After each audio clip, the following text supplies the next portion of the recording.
today we will read about the meaning of infrastructure.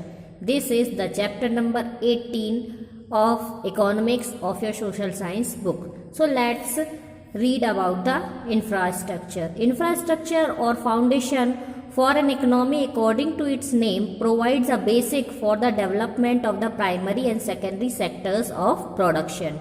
In other words, infrastructure means all those basic facilities, activities and services which help in the execution and development of other sectors of production and are helpful in our daily life. So students infrastructure क्या होता है? Infrastructure वह चीज़ है जो कि एक economy की foundation होती है, नींव होती है, और वो क्या करती है? प्राइमरी सेक्टर और सेकेंडरी सेक्टर के डेवलपमेंट में हेल्पफुल होती है, उसका बेस होती है। इंफ्रास्ट्रक्चर के बिना जो ये प्राइमरी सेक्टर और सेकेंडरी सेक्टर हैं, इनका डेवलपमेंट संभव नहीं है। जो बेसिक फैसिलिटीज़ हैं और एक्टिविटीज़ और सर्विसेज हैं, इनके डेवलपमेंट में इंफ्रास्ट्रक्चर जो होता है वो बहुत ज़्यादा हेल्पफुल होता है। तो जो प्राइमरी सेक्टर और सेकेंडरी सेक्टर में हेल्पफुल होती है वह इंफ्रास्ट्रक्चर है। जैसे कि अब आप सोचेंगे बैंकिंग है, इंश्योरेंस है, ट्रांसपोर्ट है, रोड्स हैं, मशीन्स हैं, ये सारे इंफ्रास्ट्रक्चर्स कहलाते हैं जो कि लाइफ में बहुत ही ज़्यादा, डेली लाइफ में बहुत ही ज़्यादा हेल्पफुल होते हैं। Now types of infrastructure. There are two types of infrastructure: economic infrastructure and social infrastructure. Economic social infrastructure, which is mainly related to energy, transport and communication, is called economic infrastructure, like railway, roads, ports, airports, dam, power stations, etc. And the social infrastructure is helpful in the development of human resource and in human capital formation, like education, health, medical facilities, etc. तो infrastructure को दो categories में divide किया गया है। Economic infrastructure में जो transport है, कम्युनिकेशन है, एनर्जी से रिलेटेड चीज़ें हैं, वो सारी उसमें इंक्लूड आती हैं, जैसे कि रेलवे है, रोड है, पोर्ट्स है, एयरपोर्ट्स हैं, डैम्स हैं, ये सारी चीज़ें जो है इकोनॉमिक इंफ्रास्ट्रक्चर में के अंतर्गत आती है, जो कि इकोनॉमिक कंडीशन में डायरेक्टली हेल्पफुल होती है। अब सोशल इंफ्रास्ट्रक्चर वो होते हैं जो कि ह्यूमन रिसोर्सेज के लिए काम आते हैं, जैसे कि एजुकेशन है, हेल्थ है, मेडिकल फैसिलिटीज़ है, ये सारे सेक्टर्स में यदि डेवलपमेंट होता है तो वो सोशल इंफ्रास्ट्रक्चर में डेवलपमेंट कहलाता है। Now main components of infrastructure. Energy. The economic development of any country depends upon the available means of energy. The reason for this is that agriculture, industry, mining, transportation, etc. all require energy.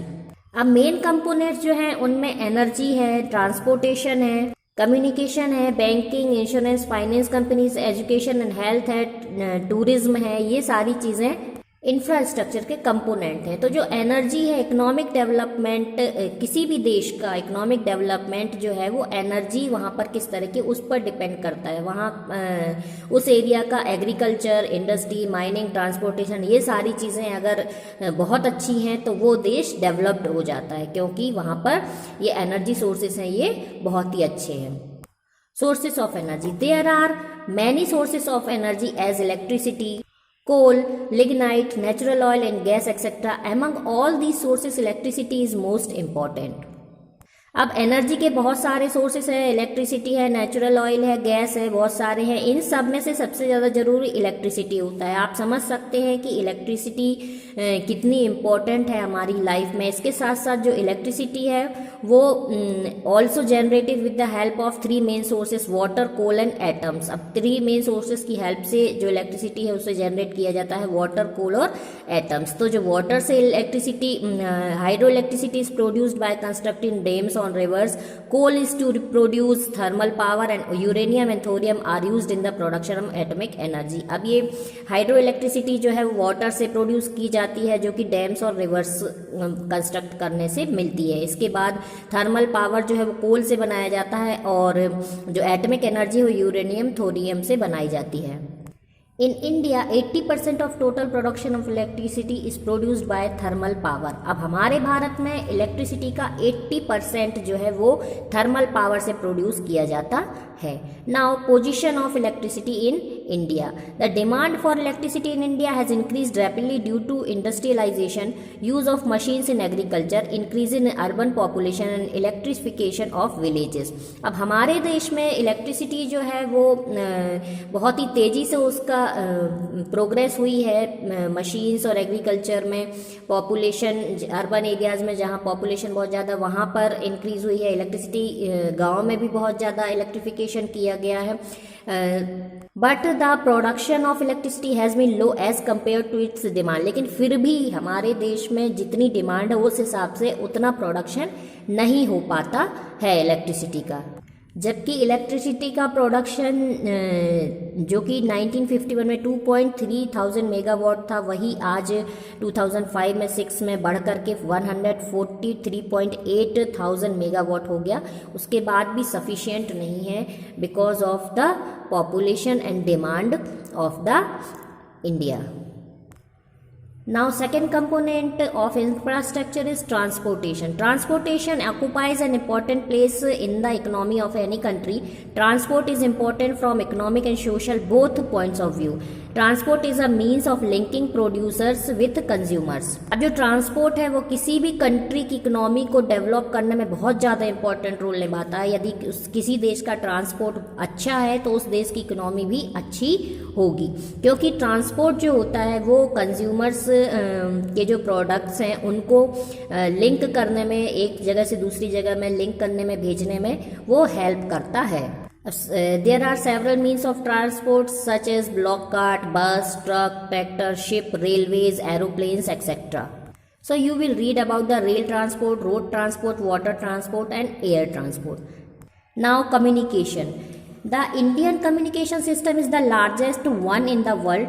The communication service in the country was started first in 1837, but the expansion of these services has been very rapid only after the independence. The economic reforms started from the year 1991 made revolutionary changes in the telecommunication. This sector has tremendously developed due to the partnership of private sector. Due to this, the number of telephones has increased to 19 crores by the end of the year 2006, and this number will reach up to 25 crore by the end of the year 2007 as estimated by a study. Now the mobile set have become very popular in urban as well as in rural areas. अब communication तो आप बहुत अच्छी तरह से जानते हैं, हमारा जो भारत है वह वर्ल्ड में कम्युनिकेशन के क्षेत्र में लार्जेस्ट वन है, मतलब सब बड़े बड़े देशों में से एक में आता है. अब कम्युनिकेशन का जो सेक्टर है हमारे देश में 1837 में स्टार्ट हुआ, लेकिन वो जब उसका विस्तार जो था वो 1991 में शुरू हो पाया. एक क्रांति की तरह कम्युनिकेशन का डेवलपमेंट जो है वो 1991 में शुरू हुआ. उस वक्त जो है धीरे धीरे क्या हुआ कि प्राइवेट सेक्टर भी इसमें इंक्लूड हो गए, पार्टनरशिप की गवर्नमेंट और प्राइवेट सेक्टर ने, और इसके बाद जो है इसकी रैपिड ग्रोथ हुई टेलीफोन्स और बाकी दूसरे कम्युनिकेशन के सेक्टर्स में. 2006 तक 19 करोड़ टेलीफोन इंक्रीज़ हो चुके थे, और जो कि अब 2007 तक बढ़ करके कितने नंबर हो गए, 25 करोड़. तो ये बहुत ही ज़्यादा रैपिड प्रोग्रेस है. आज आप देख सकते हैं चाहे रूरल एरिया हो चाहे अर्बन एरिया हो, हर किसी के पास आप मोबाइल सेट देख सकते हैं. Now banking, insurance and finance. Banking, insurance and financial institutions have an important place for the rapid economic growth of the country. The reason is that these institutions make the capital available to the entrepreneurs for investment by collecting the savings from the economy. Due to this, there is expansion of economic activities, and as a result, income, employment and the rate of development has increased. अब आप देख सकते हैं banking, insurance और finance companies जो हैं वो भी इकोनॉमिक ग्रोथ में बहुत ज़्यादा हेल्प करती हैं. बैंक, आप समझ सकते हैं कि बैंक में यदि कोई अपना पैसा आज आप कहाँ सुरक्षित रखते हैं, बैंक में सुरक्षित रखते हैं, और अगर आप चाहें तो वहाँ पर इतना सुरक्षित है आप जब चाहें वहाँ से उसे निकाल सकते हैं. ऐसे ही इंश्योरेंस कंपनीज हैं, चाहे हेल्थ इंश्योरेंस हो, चाहे दुर्घटना इंश्योरेंस हो, चाहे फसलों का इंश्योरेंस है, हर प्रकार का इंश्योरेंस कंपनीज प्रोवाइड करती हैं. इसके साथ साथ फाइनेंस कंपनीज भी हैं। यदि किसी को किसी रुपए की ज़रूरत है, चाहे वो घर बनाने के लिए हो, चाहे फसल के लिए हो, चाहे इंडस्ट्रीज़ के लिए हो, फाइनेंस कंपनीज लोन प्रोवाइड करती हैं बहुत कम रेट पर। तो ये सारी जो चीज़ें हैं, ये सारी चीज़ें यदि व्यक्ति की प्रोग्रेस होती है तो नेचुरल रूप से इकोनॉमी की प्रोग्रेस होती है किसी भी देश की कंट्री में। Children, you have to read the chapter deeply and carefully. I will give you only summary. So, next component is education and health. The experience of development countries shows that without social infrastructure such as education and health, economic development is not possible. So, various programs centered upon education for all have been implemented in India from the beginning for the expansion of education. From the year 2004, an education cess of 2% has been imposed on all direct and indirect central taxes, together the financial sources for the expansion of education. अब education जो है, education और health ये social infrastructure के अंतर्गत आता है और इकोनॉमिक डेवलपमेंट इसके बिना पॉसिबल नहीं है। एजुकेशन के लिए गवर्नमेंट ने बहुत सारी एजुकेशन फॉर ऑल प्रोग्राम्स चला रखा है और इसके लिए उन्होंने बहुत सारे ऐसे प्लान्स बना रखे हैं, बहुत सारे डायरेक्ट और इनडायरेक्ट जो हेल्प है वो करते रहते हैं, ताकि फाइनेंशियल सोर्सेज से हेल्प करते रहते हैं ताकि एजुकेशन का एक्सपेंशन हो सके। Now health. After independence, the government health emphasized especially on the expansion of health services in the country. The number of primary and community health centers was only 725 in the year 1951, which raised to 1.72 lakh in the year 2005. अब health, यदि व्यक्ति स्वस्थ होगा तो वह बहुत अच्छी तरह से वर्क कर सकता है किसी भी इंडस्ट्री में, अपने क्षेत्र में, किसी भी क्षेत्र में, चाहे एग्रीकल्चर का क्षेत्र हो, चाहे इंडस्ट्री का क्षेत्र। अगर वो अस्वस्थ है तो वह काम नहीं कर सकता है अच्छी तरह से और वो अपना पूरा आउटपुट नहीं दे सकता है। इसलिए जो हेल्थ है वह भी एक इम्पॉर्टेंट कंपोनेंट है सोशल इंफ्रास्ट्रक्चर का, और गवर्नमेंट ने बहुत सारे ऐसे प्रयास किए हैं जिससे कि जो डॉक्टर्स हैं उनकी संख्या भी बढ़ी है और जो हेल्थ सेंटर्स हैं उनकी संख्या भी बढ़ी है और आज अच्छे से अच्छा ट्रीटमेंट लोगों को हमारे देश में ही मिल सकता है। इससे हमारी जो सोशल इंफ्रास्ट्रक्चर है वह बहुत इकोनॉमी डेवलपमेंट में हेल्प करता है। Now trade and tourism. According to the report issued by the World Bank, the Indian economy has become the 12th big economy of the world on the basis of gross domestic product. Along with agriculture industries, internal and foreign, both the trades are also significantly important for the growth of economy. Raw material, machinery and techniques needed for the economic development are obtained from foreign countries only. For this, foreign currency is required, which is obtained by exporting goods and services available in the country. This is now clear that the foreign trade increases income, employment and rate of development. The foreign trade of India has increased during last few years. World bank की एक report के अनुसार Indian economy जो है वो world में 12th big economy के under में आती है ग्रॉस डोमेस्टिक प्रोडक्ट के बेसिस पर। अब ये हमारे देश में चाहे एग्रीकल्चर हो या इंडस्ट्रीज़ हो, किसी भी क्षेत्र में यदि हम ट्रेड करना चाहते हैं तो हमें इसके साथ हमारे देश की करेंसी के साथ साथ हमें फॉरेन करेंसी की भी ज़रूरत होती है और ये सारी चीज़ें हमें किस तरह से मिलती हैं, हमें ट्रेड और टूरिज्म के द्वारा मिलती हैं। Now, contribution of Indian services to the world. Due to the development of tertiary sector in the Indian economy today, several types of services are being provided to different countries of the world by India. The neighboring countries of India, Europe and the countries of the world like America and England are being benefited by India through its tertiary sector.